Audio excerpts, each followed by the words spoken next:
Assalamualaikum warahmatullahi wabarakatuh. Apa kabar Sobat Beyond Education semuanya? Semoga kita dalam keadaan yang sehat walafiat.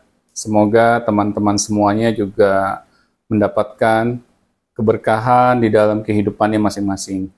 Dan pada kesempatan kali ini, kita akan membawakan lagi sebuah materi yang insya Allah memberikan dampak manfaat bagi keluarga kita di rumah masing-masing.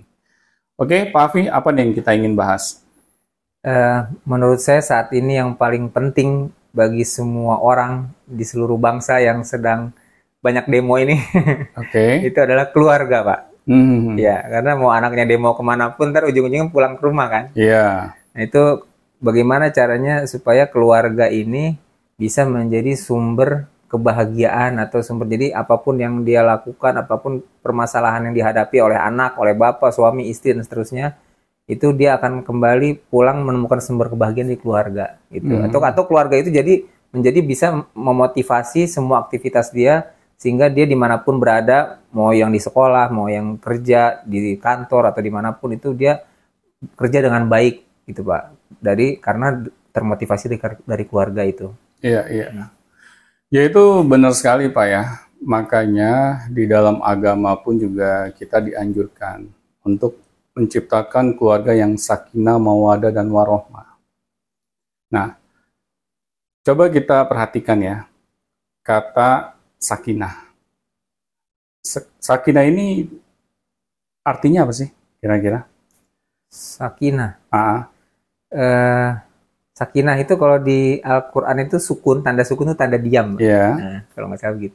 Jadi kalau untuk pernikahan mungkin lebih tahu yang sudah Ya, menikah. biasanya kan kalau kita datang ke suatu resepsi pernikahan, kita seringkali mengucapkan kepada kedua mempelai, ya, Semoga semoga menjadi keluarga yang sakinah, mawadah, dan warohmah. warohmah. Tetapi kita kadang nggak paham gitu, apa yang menjadi maksud dan tujuannya. Kita sering kali mengucapkannya, tetapi kita nggak tahu artinya. Dan akhirnya, jangan heran gitu. Kalau misalnya sering kali nih, kedua mempelai, setelah resepsi, langsung dimulai peperangan. Ya, antar suami istri. Padahal baru aja tuh selesai resepsi. Padahal banyak sekali tamu undangan tuh yang mengucapkan sakinah, mawadah, dan warohmah. Tetapi karena kedua mempelai saja nggak paham maksud dan tujuannya, ya mungkin mereka pikir itu hanya sekedar kata-kata puitis gitu.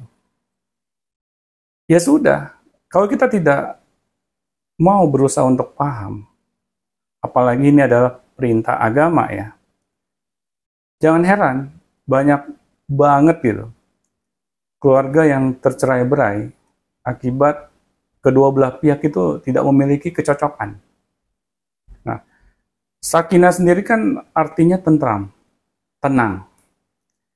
Jadi ketika kita menyadari bahwa di sebuah keluarga sangat membutuhkan sekali ya suasana yang penuh ketenangan, ketentraman. Agar apa?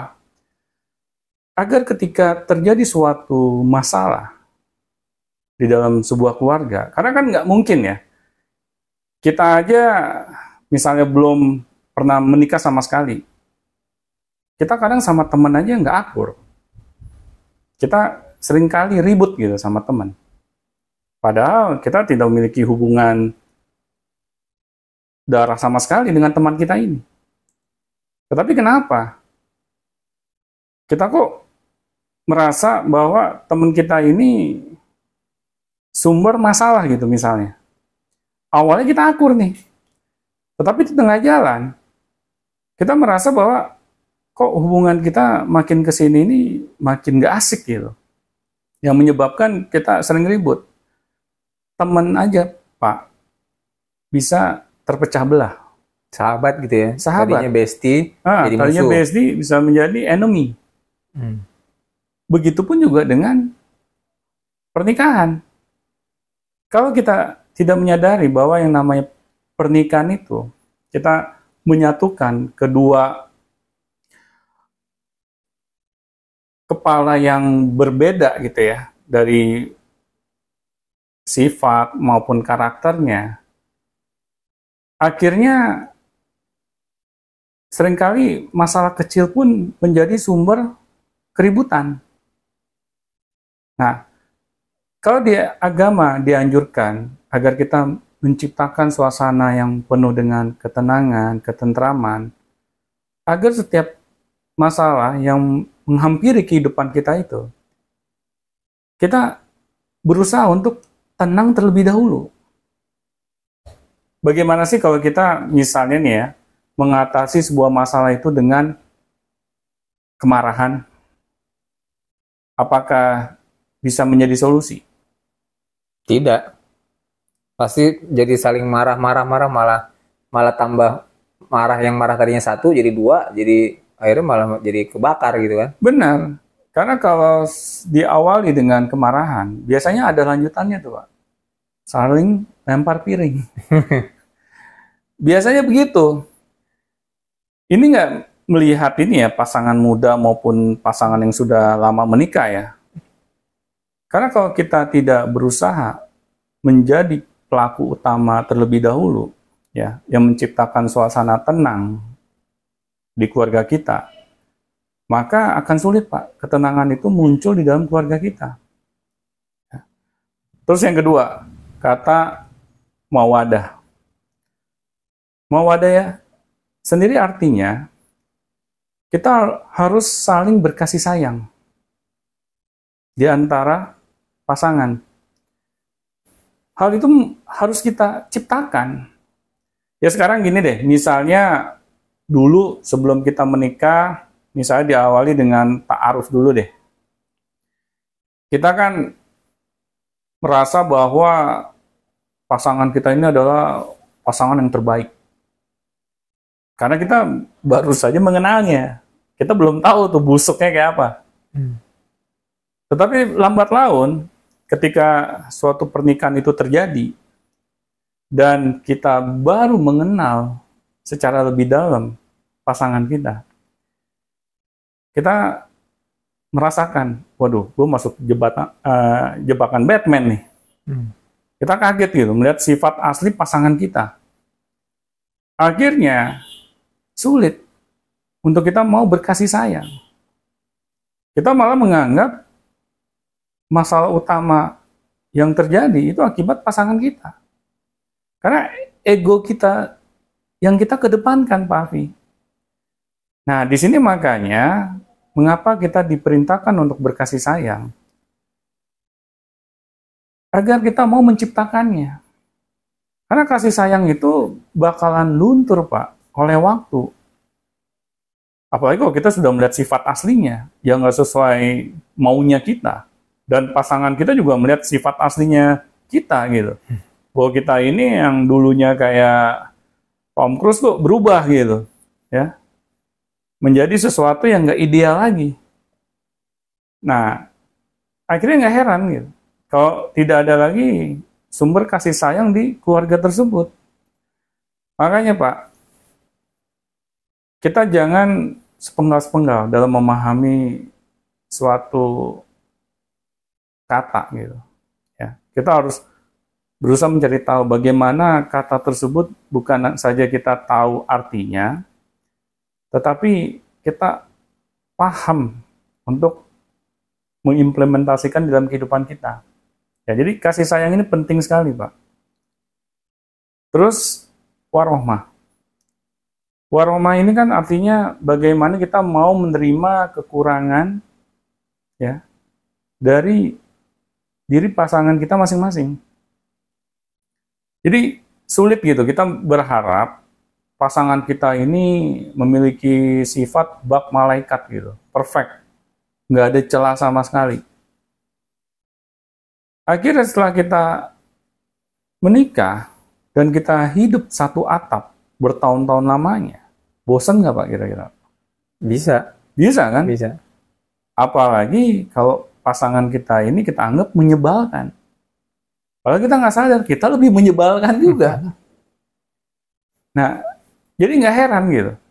Kalau kita nggak mau saling menerima kekurangan masing-masing, maka kesalahan kecil pun bisa menjadi besar, Pak, tanpa kita sadari. Karena nggak mungkin gitu, suatu pernikahan tiba-tiba pecah kalau tidak ada pemicunya, Pak. Biasanya pemicunya dimulai dari hal yang kecil apa hal yang besar, Pak? Ya kalau dimulai sih ya relatif ya. Mungkin ada juga yang ketika di tengah jalan kena kasus apa, ya bisa juga ada yang besar. Bisa juga dari hal-hal kecil lama-lama jadi menjadi besar, bisa sih. Ini tergantung tiap keluarga mungkin beda-beda ya. Kalau umumnya dari masalah yang kecil terlebih dahulu, Pak. Karena kayak efek bola salju. Oh, I see. Ya. Awalnya kan bola salju itu Kecil. Tapi lambat laun menjadi besar. Ya, menggelinding lama-lama dia makin lama makin besar sampai bawah gede banget. Iya, akhirnya memporak-porandakan apa yang ada di bawah gitu. Nah, pertengkaran di dalam rumah tangga juga seperti itu, Pak. Nggak mungkin gitu, tiba-tiba nggak ada angin, nggak ada hujan, kita saling memaki gitu. Itu jarang terjadi, Pak. Kecuali perselingkuhan. Nah, itu beda cerita. Ada kasus lah gitu, itu ada kasus. Tapi di luar itu dimulai dari hal yang kecil dulu, Pak.